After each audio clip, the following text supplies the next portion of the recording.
Hello once again, everybody, and thank you for joining me here on this Wednesday, December 2nd edition of ATS Radio. I'm your host, Adam Burke. I'll be joined today by professional bettor and handicapper Kyle Hunter from huntersportspicks.com. Going to try to do a 30-30 split here, talking college football and then college basketball on today's show. And of course, probably as we get deeper into the college basketball season, maybe more of a 35-25 hoops, 40-20 hoops, something like that. And we'll talk about the reasons why here as we get into today's show. Few quick reminders right off the top. Bet $1, win $100 in free bets over at BetMGM Sportsbook on Sunday for the NFL matchups here in Week 13. Got a lot of great content over at ATS.io, and we'll be covering the different sportsbook promotions as their emails start making the rounds here on Wednesday. We'll talk about plenty of weekend promotions at PointsBet and DraftKings and William Hill and all throughout the industry for new signups in the states that have those sports books at present. Make sure you download the ATS app as well, which you can find in the Google Play Store, in the Apple Store, or you can head over to ATS.io, click on the buttons on the ATS app page on your mobile device. It will take you to a direct link to download that app. And if you are searching for it in the Google Play Store or the Apple Store, search Against the Spread, as ATS is actually a fairly common name for trucking apps and other things like that. But with that, we bring on professional bettor and handicapper Kyle Hunter from huntersportspicks.com. And Kyle, how's it going today, man? Going pretty good, man. This is a busy time of the year here with the overlap between all football and college basketball starting. But so busy, but doing pretty well. Yeah, it is a very busy time of year, to say the least. Unfortunately, our weather's shitty, so we got plenty of time to, be inside here at this time of the year. But we'll start on the college football side, and we'll start with the point that I teased in the intro to the show here today, in that we're going to start spending more time on college basketball from this week forward. Obviously, we have no idea what we're going to get for bowl games, who's going to go to them, what we'll have for the college football playoff, as those rankings came out for the first time yesterday. But the thing about college football at this time of the year is, even in a COVID season, we kind of know what we're working with right now. So more opportunities probably present on the college basketball side. Yeah, I think things are a little bit more static in college football than what they are in college basketball now. And, there are more edges to be had in a sport where, there's been one game played and a team's playing different than they did last year than there are in a season where, even with COVID, like you said, college football, we've got quite a few data points to know what teams are. I think college football is one where I'm going to go fairly low volume, at least for me, the rest of this season. Been really up and down in college football, as I've said, really bad in NFL so far this year, but pretty good start for me in college basketball. And I feel like, there are some edges to be had there, especially with, there's 357 teams, so there's got to be some edges in those small teams. That's why we'll talk about a lot of them. Well, it's definitely tough. There's no transition time for these seasons. They definitely overlap quite a bit. And, that's even this year with, the NBA playoffs kind of going into October, NHL playoffs, same thing, not having those two sports going on, which people are generally handicapping at this point in time. The fall is just, it's a rough time of the year. And, unfortunately, we love what we do. But at the same time, there's no transition time. You just go from one sport to the next. And you got to try and isolate where your biggest edges are. And for right now, I certainly agree with you. It's not college football. It's not the NFL. It's college basketball. Yeah, it is. And, totals in college basketball is where I think the biggest edge is. I really think there are some edges even ATS-wise in college basketball. But, it doesn't mean that there's no value to be found in college football. And I will have some plays there. I think we'll still have some thoughts as far as regression analysis and, things that go into this that could still give us some value. It's complicated this year because of COVID and knowing who might be out for certain games and which game might get canceled. It's kind of hard for us because, we kind of hope that a game that we talk about isn't one of them that gets canceled for the weekend. But I still think we'll have some good thoughts here for college football. And I do like bowl season a lot. I think, I'm looking forward to bowl season. I know it's going to look different this year, but we'll see what happens. Yeah, we definitely will. And again, we see more players deciding to call it a season here. We've seen more guys opt out over the last few days, and this will probably continue to be a thing. And I'm sure we'll have a lot of players that don't bother playing the bowl games. So that'll be an interesting dynamic to talk about as well. And, one of the things that I was able to do doing a solo Monday show usually is sort of take care of some of the things that I noticed over the weekend, some of my power ratings adjustments, all of that.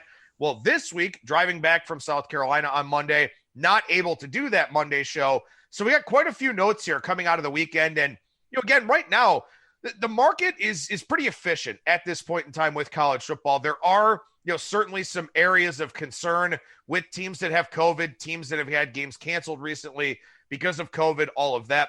But otherwise, if you've got as close to a true handicap as possible, probably not going to find a whole lot of equity in that line. So you have to handicap the game based on, matchup analysis, some regression signs, stuff like that. So we got some things to talk about here in that regard. And I'll go ahead and start with one that I noticed from the MAC last week. And this has been, a 3 or 4 year trend now under Chris Creighton, where Eastern Michigan is very competitive, far more competitive than they were several years ago, but they still cannot get out of their own way in close games. Against Central Michigan last weekend, they led 23-21 with 4:35 left, gave up 17 points in the final 4.5 minutes, and the last 3 drives for Eastern Michigan went fumble, interception, and this has just kind of been their MO in close games. Yeah, and a terrible beat for Eastern Michigan bettors. That was a really bad one. Eastern Michigan finds ways to make games close, and in this one they ended up blowing it at the end of the game. But, if you've taken Eastern Michigan as an underdog for the last few years, you've done well. Now in this one you got burned, but, I still think Eastern Michigan probably a team you'd rather bet on than against if they're getting points. But I think Eastern Michigan is a little bit weaker than they've been the last couple seasons. Now, you sent over some notes that you picked up on as well, and you've got a few other games in the MAC that caught your attention over the weekend. Yeah, Ohio and Bowling Green. Ohio 52-10. Bowling Green is terrible. They are really bad. McDonald, their quarterback, very bad. I hate to bust on college quarterbacks, but, you would think that they would have somebody that could throw the football a little bit better than him. Bowling Green, really a mess. I think Akron might be a little bit better than Bowling Green, and we see them play each other this week. So what a game. I'm not going to bet the side in that game. And I have to tell you, you always talk about I like to watch bad games. I have a bet on the total in that game, and I'm not watching that game. I don't want to watch that game. Man, that would be kind of cruel and unusual punishment to have, wife and kids have to watch that one, I feel like. So we got to draw the line somewhere. But, we move on to Ball State and Toledo, 27-24. What happened in this game? I did well in college football this past weekend, but the over in this game was one of my losses. Toledo couldn't move the ball at all in the first half in this game. I think the box score is a little bit misleading in this one. Toledo was 6.6 yards per play. Ball State 5.3 yards per play. Ball State was really conservative because they got way ahead. Toledo gets a lot of yards at the end of the game. Actually got the ball back with a chance to tie and then fumbled. So Toledo really was a mess in this one. I don't know why they couldn't score on Ball State. Ball State's defense not very good. And then Western Michigan and Northern Illinois. Western Michigan 30-27. Western Michigan only won by 3 here because they were 1 for 9 on third down. Northern Illinois was 4 for 5 on fourth down, and they ran 80 plays to 49 for Western Michigan, 40-20 time of possession. Western Michigan was 6.6 yards per play. Northern Illinois only 4.4 yards per play, though. The Broncos have a really explosive offense, and I think they're going to be, one to watch in the MAC for sure. Yeah, it's pretty funny. Like Caleb Ellaby is averaging 12, somewhere between 12 and 15 completions a game. And he's got a bunch of touchdown passes and tons of big plays and all that. We talked about Eskridge, their wide receiver, on last week's show. Western Michigan is not a team I would look to bet unders with. I'll just say that. A couple from the Mountain West here that I picked up on. We'll just sort of group these by conference as we go along. I don't know how the hell this happened. And I did the math on this like 8 times just to make sure it was accurate. How did Utah State have 7.53 yards per play against New Mexico? I mean, we thought New Mexico's defense would at least be, the redeeming quality of that team with Rocky Long, with a good defensive coordinator turned head coach in Danny Gonzalez. 7.5 yards per play to Utah State is not a good defensive showing at all. And a team that did not do well offensively from the Mountain West. And I know it was a really weird spot for them, a game that kind of came together very late in the process, but 2.6 yards per play for San Diego State against Colorado. Kyle, is Colorado actually good? I've had to upgrade Colorado every single week now, and I don't know if I've caught up with them or not. I think I moved them up 3.5 or 4 points this past week. Um, you know, San Diego State's offense is really bad. They are really bad. A couple games at the beginning of the year, they could just run the football, and that's all they had to do, and they can move the ball. They haven't been able to do that lately, and their passing game is non-existent. They're really bad passing. San Diego State's good defensively, but their offense is a mess. Colorado really has impressed me a lot. A really good coaching job there by Durrell. Obviously, it's been a pretty big upgrade coaching-wise for Colorado. I also think that Sam Neuer has been better than I expected him to be. I thought Colorado was going to have a weakness at quarterback, and he's been pretty good. So I think Colorado might be actually pretty good, but I'm kind of cautious about them. I would say I would rather not bet on their games at this point. You know what's not good? The Big Ten. The Big Ten is bad. And it seems like week after week when we go through some of this box score analysis and stuff like that, we just have damning statistics about virtually every team in this conference at some point in time. And you've got a handful of them here as well. Yeah, the Big Ten's really bad. And obviously, us as Ohio State fans, it's not great when the Big Ten is bad, but we have to call it like we see it. Michigan State, 4.9 yards per play to Northwestern, 3.5. What happened in this game? I mean, I've watched Michigan State enough to know that they're really bad. Northwestern, 4 turnovers, -3 turnover margin, 5 for 18 on third down for Northwestern. Crazy to even have 18 third down attempts. Obviously their offense wasn't working very well. They were 2 for 4 on fourth down, but Michigan State has a couple upsets now. Obviously the Michigan win doesn't look great when Michigan has played so poorly afterwards, but then Northwestern, a nice win. Northwestern has been able to beat people by winning the turnover margin in the past. This week they lost the turnover margin badly, but the Big Ten really, like you said, every week you have a stat for one team one by one, where it's like, okay, that team's bad. And really, Ohio State hasn't looked as good as what we thought they would be either. So I think Ohio State's clearly the class of the conference, but the Big Ten is very weak this year. And the next one I had on my list, Indiana 27, Maryland 11. Penix was hurt in this game, obviously. Look, Indiana wasn't playing good when he was in the game here. So I think that's important to point out. How bad was this game? Maryland, 4.9 yards per play to Indiana, 4.8. So Indiana's offense, which moved the ball with ease against Ohio State, especially once they got behind, couldn't get much going here against Maryland. Yeah, Penix torn ACL for him. And that was one of the notes that I mentioned. I mean, this guy was 6 for 19 for 84 yards against Maryland, and he destroyed Ohio State's secondary in that game, a couple weeks prior. So I don't know, man. I don't know what you do with the Big Ten. I mean, Iowa gets a win over Nebraska, but Iowa was, outgained by over a yard per play in that one. We know Nebraska's not good. They have all the turnover issues. I don't think Iowa's very good. Northwestern loses to Michigan State after beating Wisconsin. So I don't know if Wisconsin's any good, although they're a 2-touchdown favorite here this week against Indiana. And, of course, no Penix for Indiana, but that's still a line that I would have had in double digits anyway, even with Penix in the game. So, I don't know. I don't know who I can trust, if anybody, in this Big Ten conference. And we'll see if Ohio State's able to play this week. But I'm sure as hell not laying 24 with them. I know Michigan State's bad, but I don't know what Ohio State is. I don't know who's going to play for Ohio State. The Big Ten, I mean, it's untouchable for the most part right now. Yeah, I think Wisconsin's probably pretty good, and I think they'll probably bounce back. I actually kind of would have wanted to bet Wisconsin if Penix was playing here, and we could have gotten a -9.5 or something like that, like it started. Wisconsin, I think, is a pretty good team, and I assume Mertz will play well there for the offense.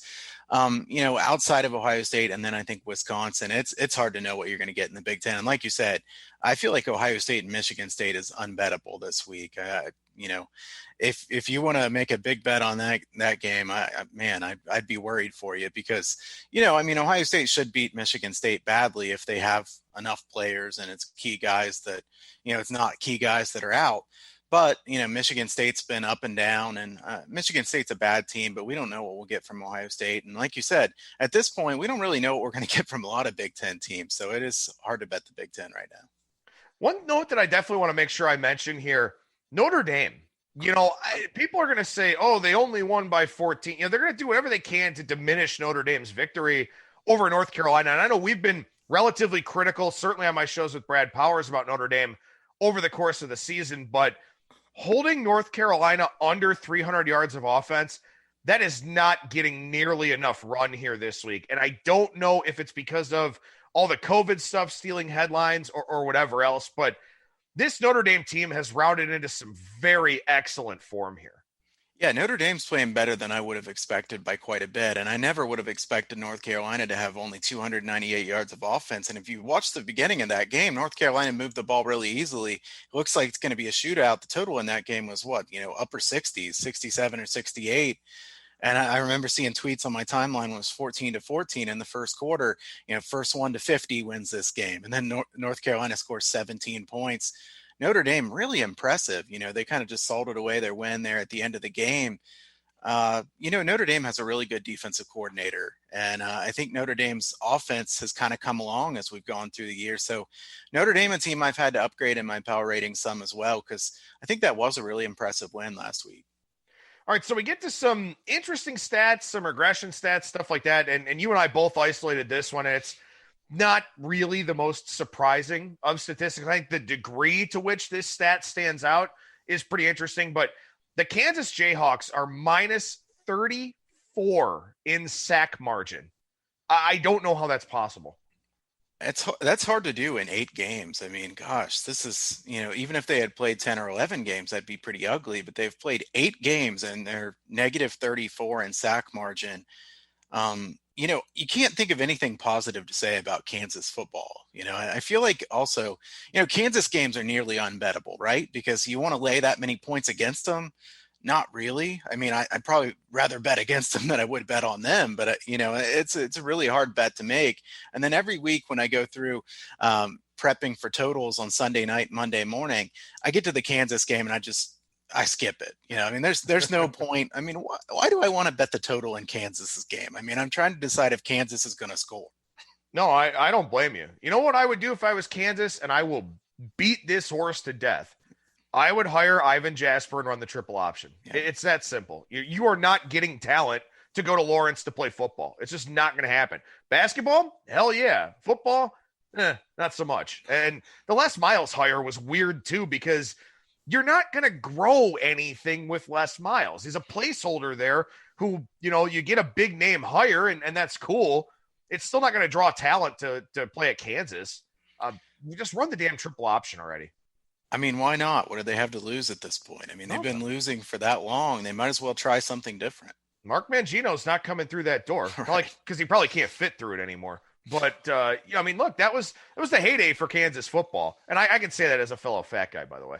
One that I want to mention here, UNLV, they've allowed 26 sacks in 5 games.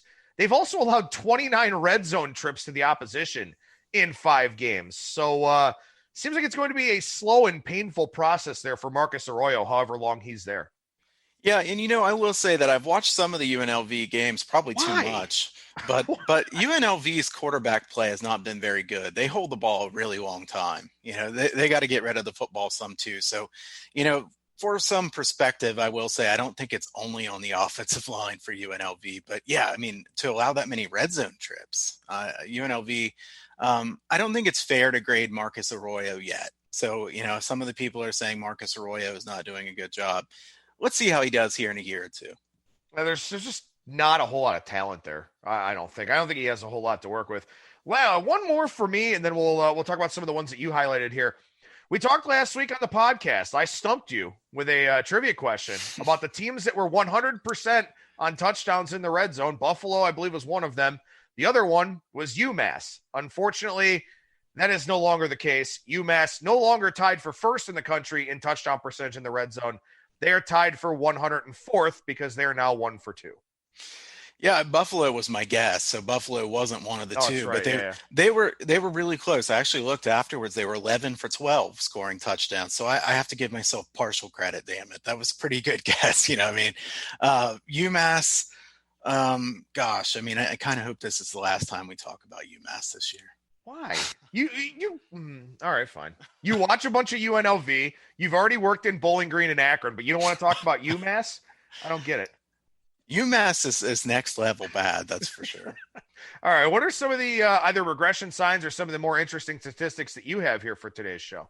Well, we already talked about Northwestern a little bit, so I should have thrown it in there. But I have to say, Northwestern's offense was supposed to be fixed with the new offensive coordinator and Peyton Ramsey, who is an upgrade.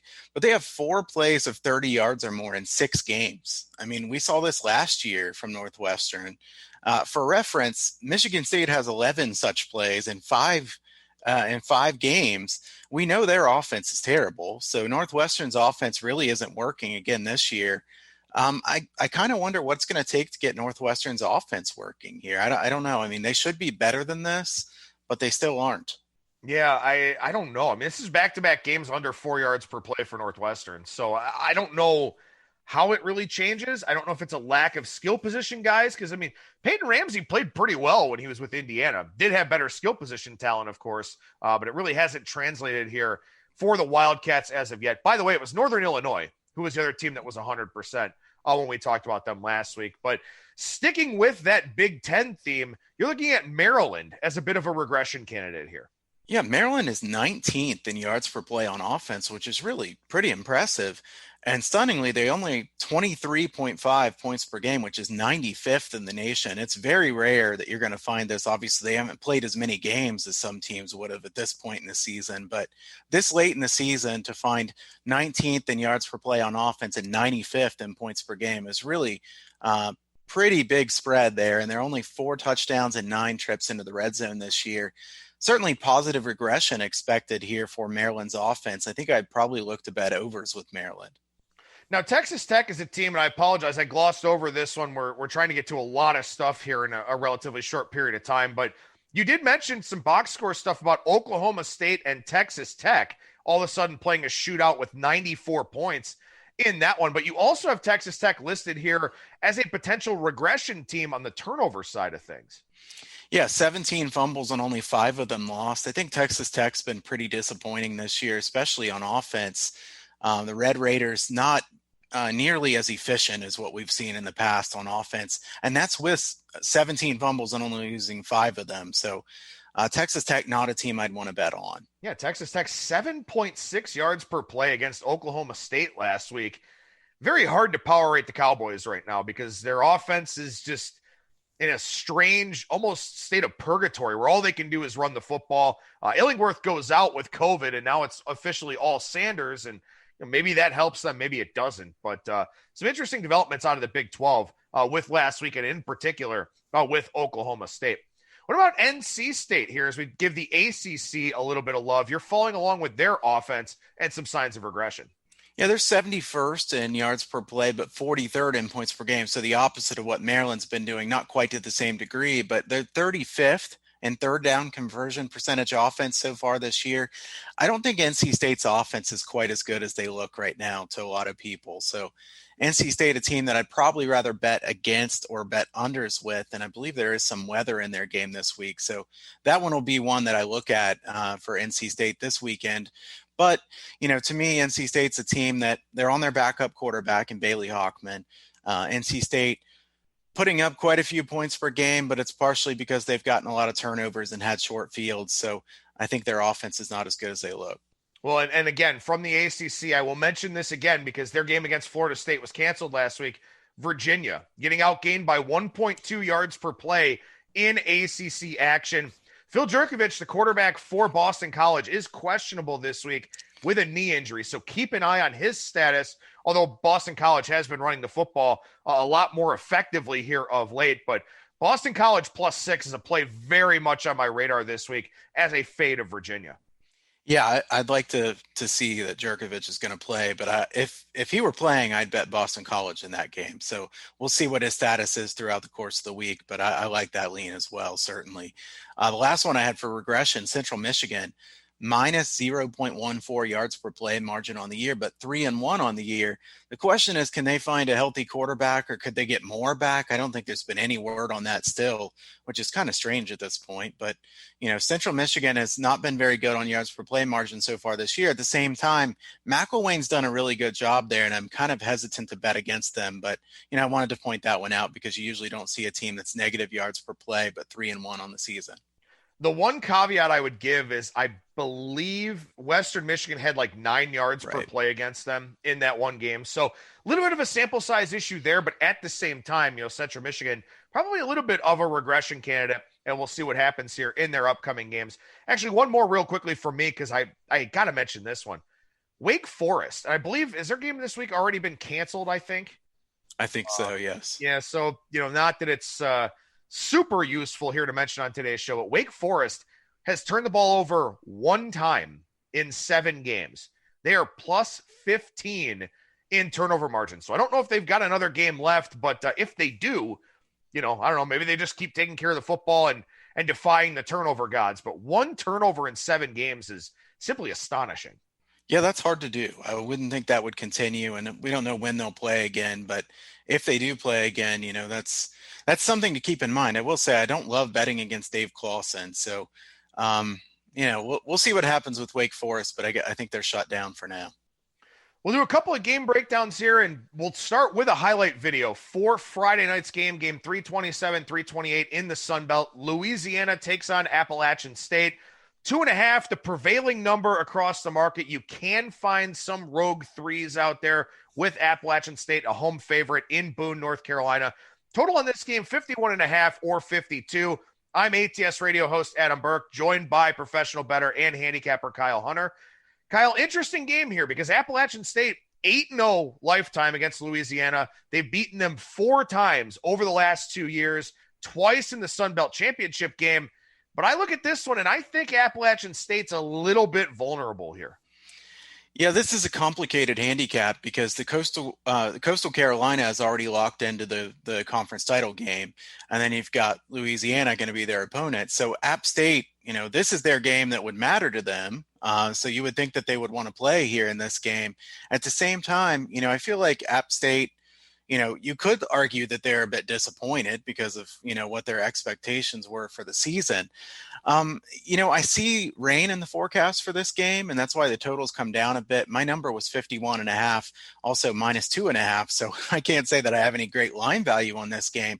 I will say, I think that, if you break down Louisiana, they have a really balanced offense. Levi Lewis is a good quarterback for them. He's not been quite as good as he was last year, but Mitchell and Regis, really good running backs. I would be surprised if they just get stuffed in this game. I know App State's defense is very good. On the other side, Thomas has been a bit banged up. App State still running the football pretty well. App State has a better defense between these two teams. I think Louisiana is the more balanced offense between these two teams. And, if I had to take something in this game, I would probably take Louisiana, maybe even on the money line. If you get 2.5, if you can get 3 at a, flat minus 110, I don't want to pay minus 120 or minus 125. I don't think that's a very good idea. But, I think Louisiana could win this game. And I think this game means a lot to Louisiana, even though they are locked into the title game, because Louisiana has lost to App State. I believe it's 8 times in a row. So, why would they not be up for a game like this? They should certainly be up for this game. The question is, does App State circle this game and say, hey, this is a really big game for us, even though we can't get into the title game? Or does App State not get as up for this game as Louisiana? I feel like, Louisiana would be the side I would take here if I took any side.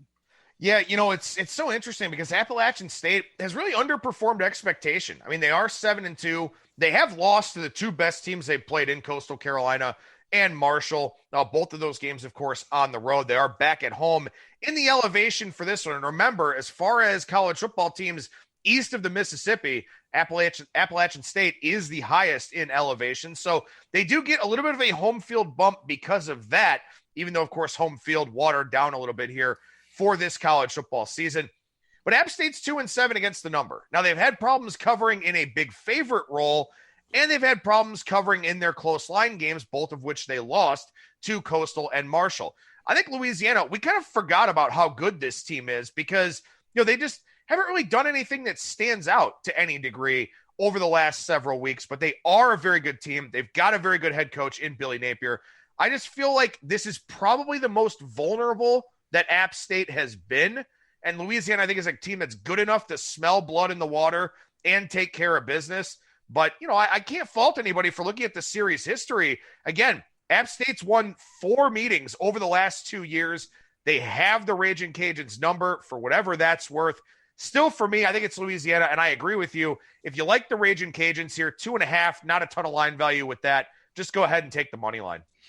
Yeah, and I think that if you had to bet the total in this game with rain and conservative game plans, I think you would probably lean to the under. That would be my lean because I think there's going to be a lot of running in this game. I wouldn't think there'd be too many deep passes, a lot of running clock here. So I think the under would be my lean in this game and Louisiana.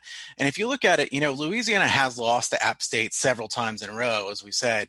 The thing is, I think App State is the weakest they've been, like you said, and Louisiana, I think Louisiana is at least equal in terms of talent this year. So I don't think that's been the case in the past. No, I don't think so either. My line's 1.5 on this game, which implies I would have Louisiana favored on a neutral. And I think that's a pretty reasonable breakdown of the two teams here for this Friday night game between Louisiana and Appalachian State. Make sure you check out all of our highlight videos over on our ATS YouTube page and subscribe to the full editions of ATS Radio wherever you stream and download your podcast content. Kyle, with that, we'll take a little bit of a break here. We'll do one other highlight video on a game a little bit further down the board, but are there any other games that, are really on your radar? I feel like as I'm going up and down the card here this week, there's just not really a whole lot that I like. Yeah, I think that this will probably be my lightest volume week of the year. So I kind of agree with you that this is a tough card. I think Oklahoma State and TCU is kind of an interesting game. Like we said, Oklahoma State's been all over the place. I think Oklahoma State should be able to beat TCU based on their talent. If Oklahoma State is invested in this game, I mean, we've said before, TCU's offense is very limited. So I think the line move from -1 on Oklahoma State to 2.5 is probably warranted in that game. And I would lean Oklahoma State. The total coming down to 51.5 is interesting because, Oklahoma State did just put up a lot of points in that game. So that one's kind of interesting to me. Not a lot that I like as far as sides this week. And I honestly, this time in the week, I usually have quite a few plays. Only have 3 totals plays this week so far. So I think this is a tough card. Yeah, I think so too. There are a couple of games that kind of on my radar. I'm not intending to sound like a homer with this pick because I'll be as honest as anybody. South Carolina football is in a sad state of affairs right now. 11.5 for Kentucky is a hell of a lot to cover. They turn the football over too much for my liking to be trusted as a big favorite. It's not a role that they're typically in.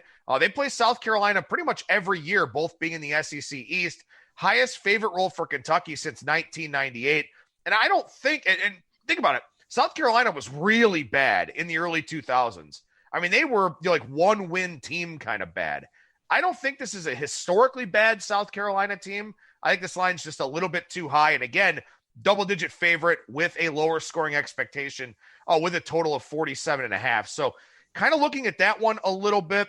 I don't know if Ohio's any good, but they're a double-digit dog for the first time since the 2016 MAC championship game against Buffalo. So that's a pretty big number there in that one. And one other one, Washington -11.5. And I typically don't like laying big numbers with, defense first, marginal offense teams like Washington. But I just don't think Stanford's any good. I agree with the line move here on this one. I think this is a spot where I'd lay it or stay away from it, and I think I may lay it with Washington this week. Yeah, I lean toward Washington as well. I think that this line might be a little bit light. Washington didn't play well in the first half against Utah at all.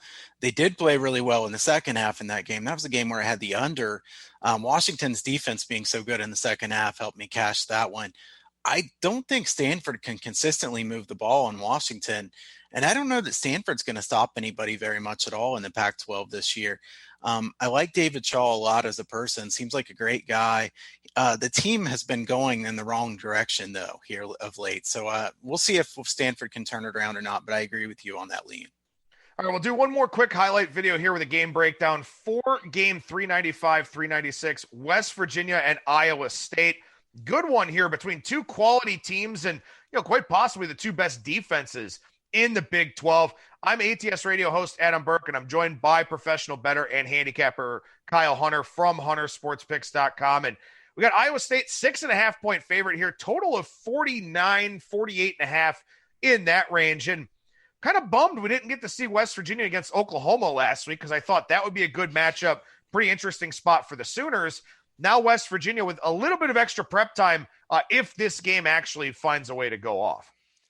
Yeah, this game's interesting because Iowa State coming off a win over Texas, which, to be honest, that was a really weird game. That's one where I did cash in having the under. I was afraid I was going to lose because it would go into overtime. If Cameron Dicker had made that really long kick, which almost did, that would have been an overtime game that could have spoiled a really good under.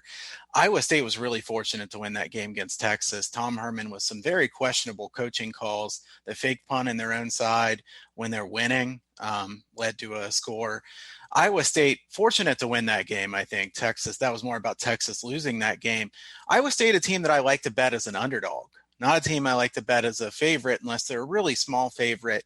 I think they play a lot of close games with a good defense and an offense that is, I think their offense is pretty good with Hall at running back and Purdy at quarterback, but it seems like they get pretty conservative when they are ahead. I think that's probably Matt Campbell is a fairly conservative coach in general. And if you look at this game, West Virginia's defense has been so good. They rank top 5 nationally in defense so far this year, yards per play. I do think that's skewed a bit based on the schedule that they've played so far, but West Virginia has a very good defense. I would lean under in this game. I see a couple 49.5s. That's my lean, and that's one that I'm considering betting myself. So I might make my card here this weekend. I see a little bit of wind in this game, 10 or 11 miles per hour. We'll see as that gets later in the week. There are some games with weather games this week, so pay attention to that before you place your bets. If I had to bet a side in this game, I would probably rather take the points with West Virginia. I'd like to get 7. I see 6.5 pretty much across the board now. So I'm going to lean West Virginia if you can get 7, but my strongest lean in this game here is the under. And of course, that is one that could make your card, especially as that weather forecast gets a little bit clearer. I have Iowa State minus 8.5 pure power rating in this game, but with the lower scoring expectation, probably relax that down to Iowa State minus 7.5. I think there are questions about West Virginia. As you said, with the level of competition that they've played, they didn't get exposed by Oklahoma last week. I don't know if that would have happened or not. Kind of wish it would have, because maybe it would have skewed this line a little bit up into that 8.5, 9 range to where maybe I take West Virginia with that low scoring expectation, getting more than a touchdown. For now, though, as much as I like West Virginia, I would look the Iowa State route here in this game. I think Iowa State is maybe becoming a team now. You talk about wanting to bet Matt Campbell more as a dog than as a favorite. Totally understand why. But because they've won so much over the last few years, I think they're starting to figure out how to salt games away, how to be ahead, stay ahead, take care of business. And look, a couple of weeks ago I talked about it. I expected their line against Kansas State to move. It never did. That implies to me that Iowa State is very highly thought of in the betting market. This line has come down a little bit off of 7. I think it's more of a grab on the low scoring expectation, but I expect 7 to pop back up here later on in the week. And I may take Iowa State here at 6.5. That's the way I'm looking. I think 7 will come back too. So if you like West Virginia, you want to wait. If you like Iowa State, you want to take it now at 6.5. And I think that's fair from a side perspective. West Virginia, it feels like they're a team that we don't know exactly what they are still because they haven't played a very good schedule. I know their defense is good. I don't know about their offense. They've turned the ball over quite a bit this year. Iowa State, you have to be able to throw the ball. They're very good at stopping the run. Can West Virginia move the ball throwing it? We'll see. Like I said, I do like the under in this game. Well, good thoughts there on that West Virginia-Iowa State game on this highlight video for our ATS YouTube page. Make sure you subscribe to the ATS YouTube page and also subscribe to our full editions here of the ATS Radio podcast, which you can hear Monday through Friday on Spreaker, Stitcher, Spotify, iTunes, iHeartRadio, Google Podcasts, SoundCloud, wherever you stream and download your podcast content. All right, before we transition over to the college basketball side here, anything else you want to mention for college football for this week? Should we talk about Alabama being like almost a 30-point favorite against LSU? You want to take LSU? No. I don't either. No, not at all. No, I mean, I'd take Bama if I was taking anything in that game. Actually, I kind of think I like Bama first half in that game. So I seen that be 16 and a half or 17, something like that. So yeah, pretty strong lean to Bama first half. I think Bama will be happy to. I guess they're going for revenge here against LSU. It's obviously not even close to the same team from last year without Burrow. LSU's game last week was a really strange one against Texas A&M. I know there was some wind and rain, but Kellen Mond's stat line in that game is unbelievably bad. I mean, I don't know. I mean, I feel like some wind and rain doesn't excuse that stat line, but LSU, I don't think that they're very competitive, and Bama right now is a machine. So no way I could bet LSU in that game. I'm up to Bama -3 over Clemson on a neutral. And I think it's like 4.5 or so against Ohio State. And that should probably grow as we go forward here. I'm astonished that we're not talking about how good this Alabama team is. I mean, they look exceptional, really on both sides of the ball. I know that they went up and down the field with Ole Miss a little bit, and the defense kind of had some issues. But outside of that, I mean, Alabama, I shouldn't say this. I'm going to say it anyway. They look unbeatable. I think they probably win it all right now. And that's not like any earth-shattering announcement or anything like that, because at -3, they're 60% or so to win the game outright against Clemson if they play. But I don't know how, with the flaws we've seen from Clemson and Ohio State, I don't know how anybody beats Alabama. Clemson should be able to score a lot of points if they play Alabama. The question is, can they get any stops against Alabama? It would certainly be an interesting game to see. I have -3 as well, and I have them 5 over Ohio State. So we're very similar on that. To me, Bama looks so good. And, Mac Jones probably not getting enough credit at this point. I know that Tua had a great season last year, so they say, well, it's just another quarterback getting in that system. Jones has played really, really well. I mean, he's been excellent for Alabama. All right, so we'll talk some college basketball to finish up the show here. Looks like we're going to get about 15 to 20 minutes or so on college basketball. But I would say to this point in time, and of course it started last Wednesday and I was out of town, so I didn't get to spend a whole lot of time paying attention to the first 5 days of the season. We've had our share of cancellations. We've had our share of games kind of fall apart. But I don't know. To me, I feel like they're kind of exceeding my expectations here so far. They are definitely exceeding my expectations so far. Scheduling's still going to be a mess. Things are going to change around, but hopefully the weeks going forward go as well as this past week, as far as, there haven't been as many games canceled as what a lot of people said there would be, or what a lot of people thought there would be. I do think that you're going to need to be able to adapt, because there's going to be a lot of scheduling changes on the fly. I think looking for under the radar teams is really important this time of the year. That's why we talk about it so much. Specialization, a really good strategy, especially at the beginning of the season. It's going to take the books a while to adjust. Look, I think this time of the year is interesting because we have so many games on the board in multiple sports that it would be hard for the odds makers to set a line that's exactly, accurate in a lot of these too. And if they're going to take a little bit less time on something, it would have to be college basketball compared to the NFL or college football, because we know that the handle on these is less right now than what they are on the other games. So I think that's just another point to say that, like we said at the beginning of the show, college basketball really something that I would encourage people to take a look at quite a bit right now. So now that I'm settled back in, with the travel in the rear view, I'm going to try to pay more attention to this as much as I can. But from a betting market standpoint, from the standpoint of line moves and things like that, just sort of give us an overview. I mean, has the market been, overly reactionary, just a lot of knee-jerk reactions to results? Has it been a lot of scalping and middling, moving numbers one way, coming back the other way? Have you seen, well-defined moves in terms of overs or unders based on, those early season officiating mandates or anything like that? What's just sort of your general overview of what the betting market and the line movement looks like? Yeah, the first couple days of the season, day one, where there were so many games, the over was just money. I mean, it was 52-29 to the over at one point. And what that ended up doing is there was too big of a reaction from day one the lines kept getting bet up, and now the under's been really good for multiple days in a row. For the season, the under is 137 and 132 now, which is pretty impressive when you think that the over was 52 and 29. So neutral court games play well to the under.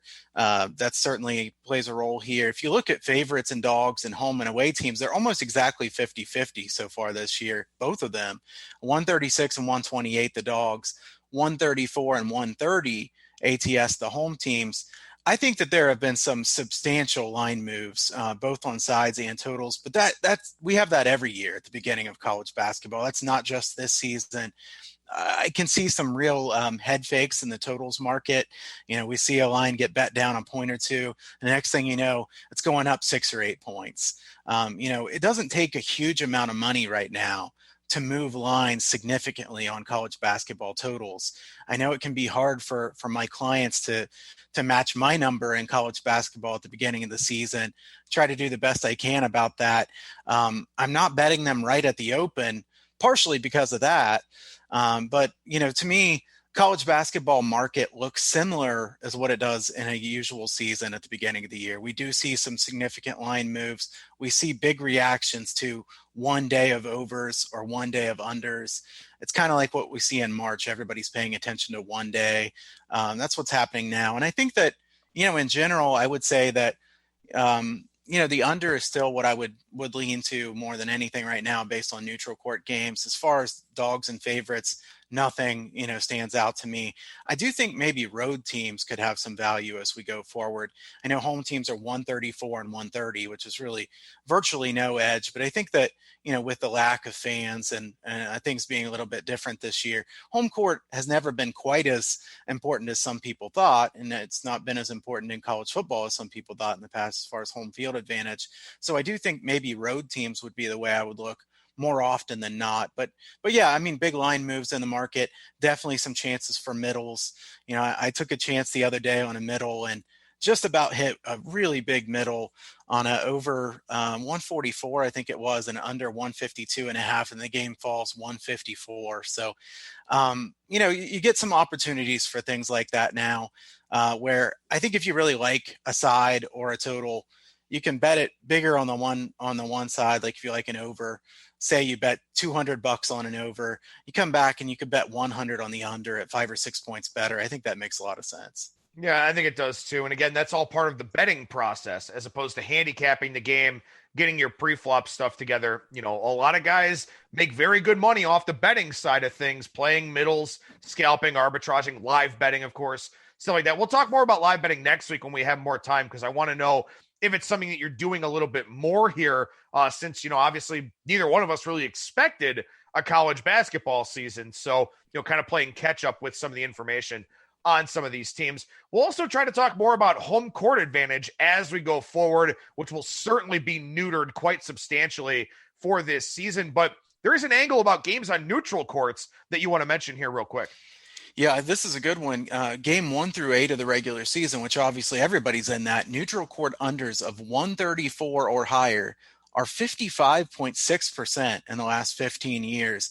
Neutral court unders of 140 or higher, 56.3% in the last 15 years. This is a really large sample size. We know that this is a thing. This matters. I know a lot of people say, look, that's trends and angles don't matter to me.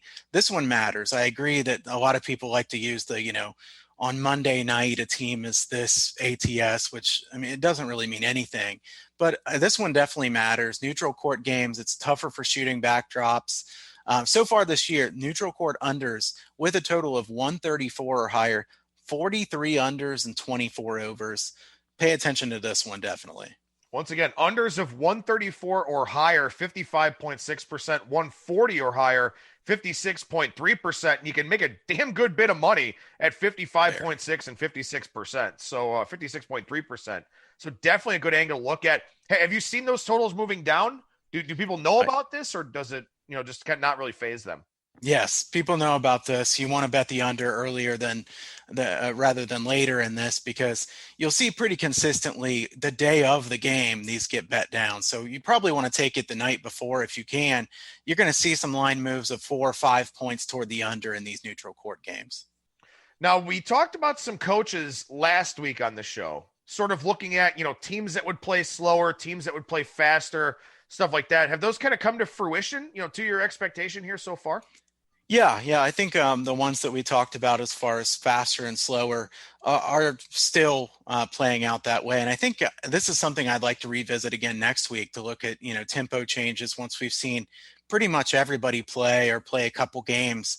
I think tempo changes are really important to look for because it really gives you an edge, especially if you're talking about teams in a small conference. So, yeah, I think those have gone according to plans. And then that is really important because if all of a sudden you're a team that you don't really have an identity and you just play at the other team's pace all the time, let's say that you're playing a team that, plays 80 possessions a game or something like that, and you're inefficient offensively, that's going to hurt you. If you're playing a team that's at 65 possessions, that might be a little bit better for you. So, those are very important things to look at the tempo metrics, not just from a total standpoint, but from a side standpoint as well. Yeah, and actually one of them we talked about last week was Luke Yaklich at UIC. I believe UIC is 3-0 to the under. It's either 2-1 or 3-0 to the under so far this year. And UIC has also won all three of their games. He's a really big upgrade over what they've had in the past, especially defensively, coach-wise. I think UIC is a team that I would definitely look to bet on. I know the market is going to get a little bit higher on them now. Still think unders could be a good play for them. They're going to slow down the tempo a bit and play very good defense. So that's one that stands out to me as still a very good note from before. And of course, UIC being Illinois, Chicago. So just so there's no confusion in case you see them written a different way. As you said, they played last night and I believe won outright as a short dog. They correct won. me if I'm wrong there. I think they won by 16 as a dog there. Yeah, it's a very good look there for Luke Yaklich for sure. You got a couple of other, three other actually, under the radar coaching upgrades that are on your radar and should be on all of our listeners' radars as well. Yeah, I'm going to start with Brad Korn at Southeast Missouri State. So he coached under Bruce Weber and Matt Painter. He wants a really physical team. They're going to be better on defense than they've been under Rick Ray. I think Ray was a pretty big disappointment. He went to Mississippi State, I believe it was, and then goes to Southeast Missouri State, and he didn't have much success either place. I think this team's still short on talent, but I think they could be a good underdog catching a lot of points because in the past they were just totally blown out. Same thing with the second one I'm going to say, Rob Jeter.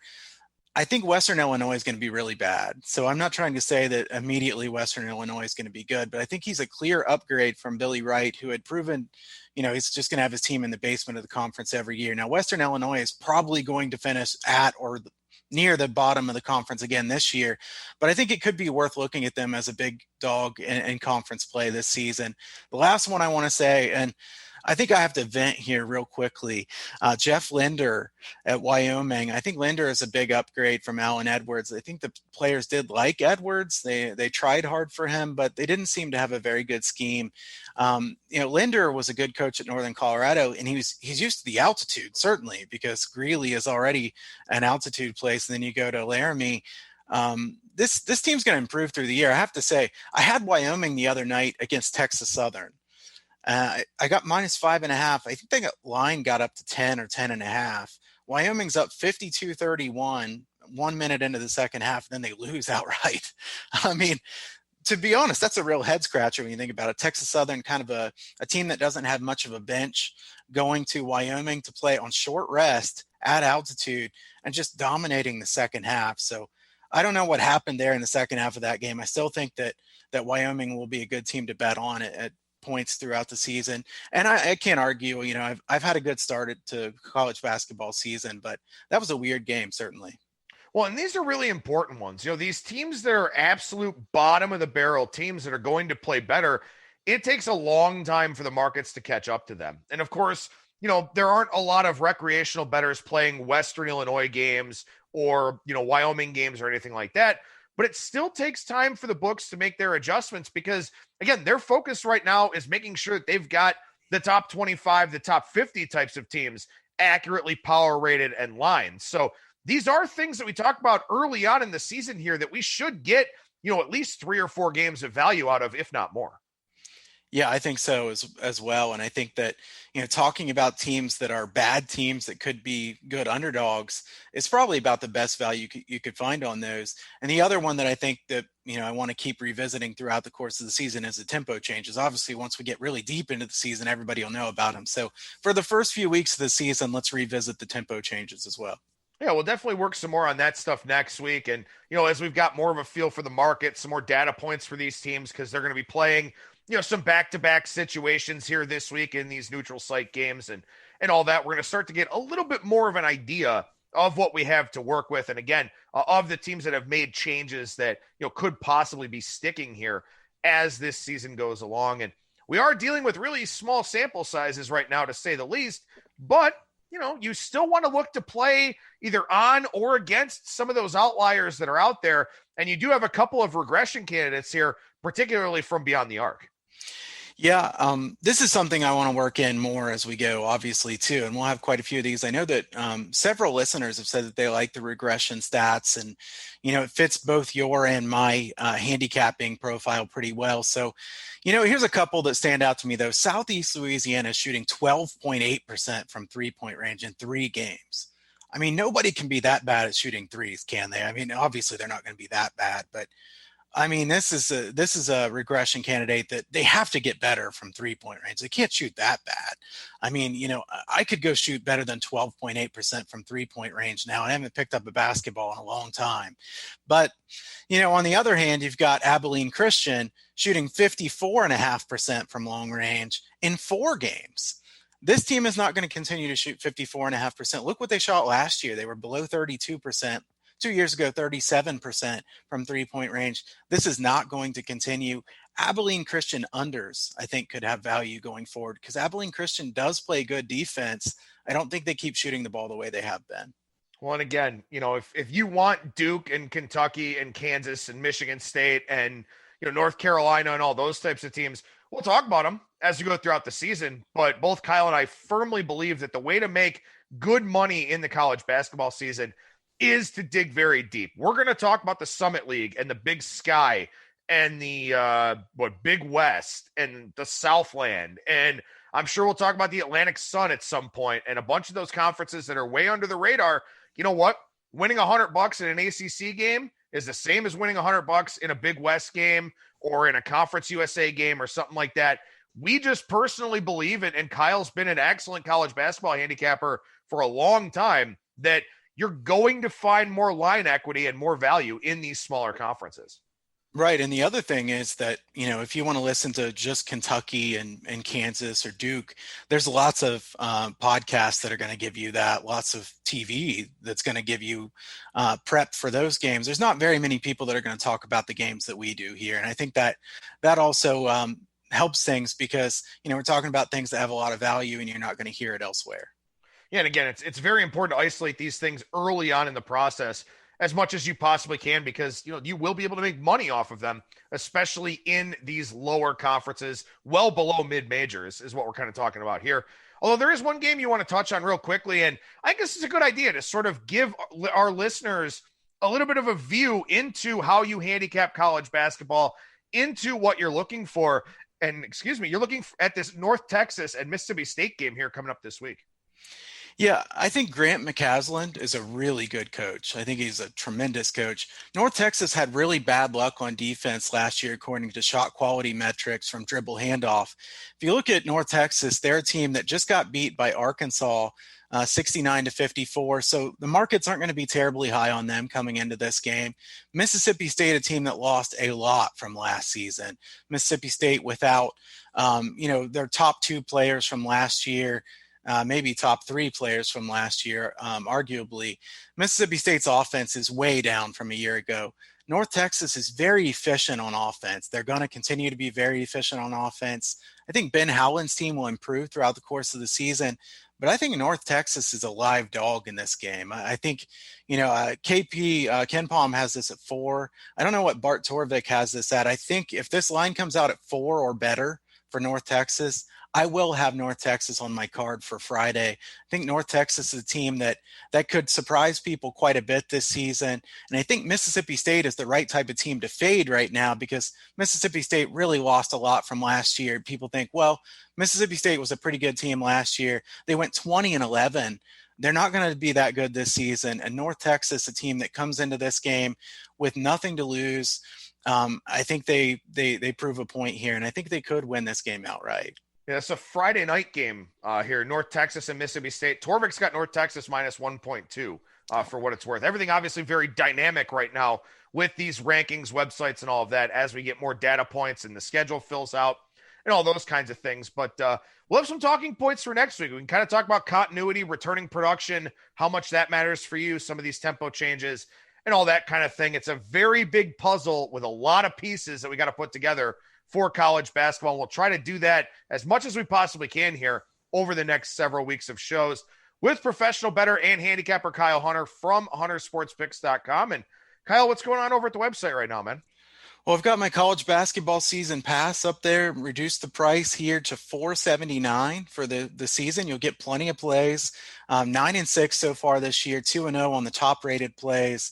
I don't have top rated plays that often throughout the course of the season, but there's more of them at the beginning of the year than there are at the end of the year based on, my line's going to be more different at the beginning of the year compared to what it will at the end of the year. So check that one out if you haven't already and you're interested. Also have the free picks newsletter over there at huntersportspicks.com. If you sign up there, you'll have a link to register for the website. You register for the website, you can get a free premium play as well. So sign up for that if you haven't already. Definitely a good idea. And again, glad to hear you're off to a good start in college hoops. Hopefully it continues for you, and hopefully the season continues going at the pace that it's at here on the college hardwood.